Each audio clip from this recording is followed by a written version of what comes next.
Jusqu'à midi, vous écoutez La Vie en rose avec Diane Trudel au FM 103.3. La vie en rose.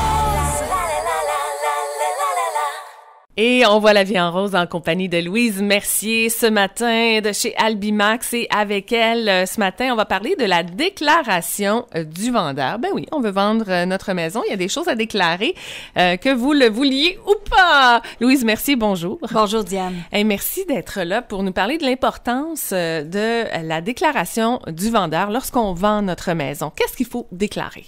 En fait, il y a un questionnaire qui simplifie tout ça.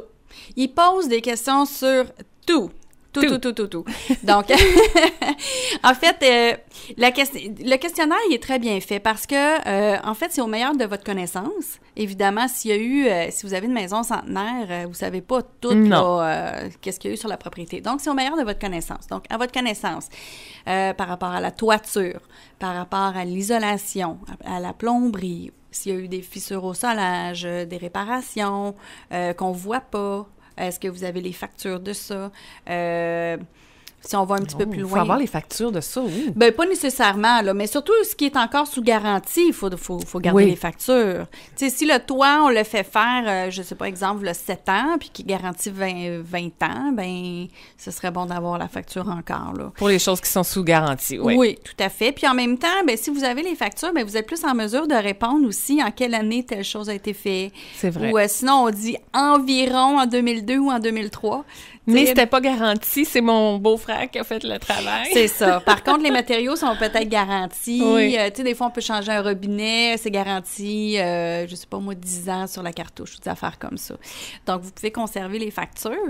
La déclaration du vendeur, à quoi ça sert? C'est, oui, déclarer tout ce qu'il y a sur la propriété qu'on voit ou qu'on ne voit pas.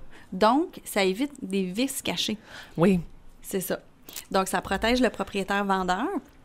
Le propriétaire-vendeur, déclarez tout. Déclarez tout. Comme ça, l'acheteur, il achète en bonne connaissance de cause, puis tout ce qui est déclaré, il peut pas revenir contre vous avec ça. Oui, et si jamais, justement, ça fait quand même seulement quelques années qu'on habite une maison centenaire, puis ça fait une dizaine d'années qu'on l'a, on la vend, on est au courant de certains problèmes au bout d'une dizaine d'années, mais on n'est pas au courant de tout ce qui s'est passé dans cette maison-là. Eh bien là, est-ce qu'il y a une autre analyse de la maison qui peut nous protéger davantage? Ben écoutez, si vous voulez vraiment vous protéger... En tant que vendeur, là. Ben faites faire une inspection en bâtiment comme si vous étiez pour l'acheter vous-même. Mm-hmm. Comme ça va vous pointer les choses qui sont peut-être à corriger sur la propriété. Puis, vous pouvez les corriger avant de la mettre à vendre ou même si c'est déjà mis à vendre, ben de les corriger. Vous savez que c'est à corriger, je sais pas moi, changer des petites planches de bois parce que ils commencent à être pourris ou des affaires comme ça. Ouais. Fait que, tu sais, si vous le savez déjà, ben c'est des choses que vous pouvez soit déclarer ou réparer. Et si on n'a pas les moyens de faire ni l'un ni l'autre, ben là, au meilleur de notre connaissance, on fait une liste de tout ce qu'on pense qui doit être changé.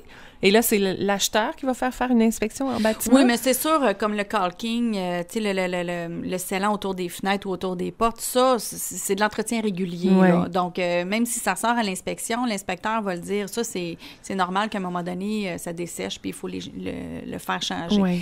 Fait que, tu sais, c'est pas nécessairement tout ça là, qu'il faut noter, là. Mais... mettons qu'on sait qu'il y a 2 fissures au sous-sol qui ne coulent pas, mais qui sont là, que vous n'avez jamais eu de problème, vous pouvez le mentionner. L'acheteur doit le savoir. Mm-hmm. Parce que si jamais il le découvre par la suite, là, c'est vous qui êtes dans le pétrin. Là. Mm-hmm. Alors, on fait une liste de toutes ces choses. Et si on veut justement se protéger un peu, on est inquiet et on veut être certain qu'on a fait une bonne liste, on peut communiquer avec toi?